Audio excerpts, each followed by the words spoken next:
Epstein files வந்து வேற நாட்டில் வெளியிடப்படுது. அது சம்பந்தமான விஷயங்கள்ல வந்து நம்ம அப்புறம் கூட பேசலாம்.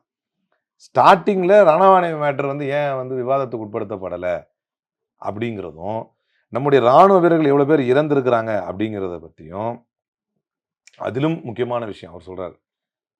நீங்க இந்த மோட சாப்பிராண்டியை பார்த்தீங்கன்னா புல்வாமாக்கு நடந்த, ஏன்னா நம்ம ராணுவ வீரர்களை நரேந்திர மோடி பலி கொடுக்க தயங்காத நபர், ராஜ்நாத் சிங் பலி கொடுக்க தயங்காத நபர் என்பது தலைவர் ராகுல் காந்தி ஒரு கொஸ்டின் கேட்கிறார். நான் அந்த புக்ல இருந்து 4 வார்த்தை எடுத்து படிச்சுட்டேன் அப்படின்னு சொன்னா மோடியுடைய கேரக்டர் வெளிப்பட்டுரும். அதான் அவர் சொன்னது.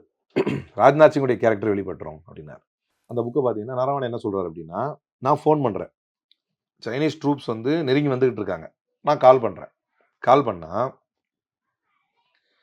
ராஜ்நாத் சிங் எடுக்கல. அதுக்கப்புறம் ஜெய்சங்கர் கால் பண்றேன், ஜெய்சங்கர் எடுக்கல. அதுக்கப்புறம் அஜித் தோவால் கால் பண்றேன், அஜித் தோவால் எடுக்கல.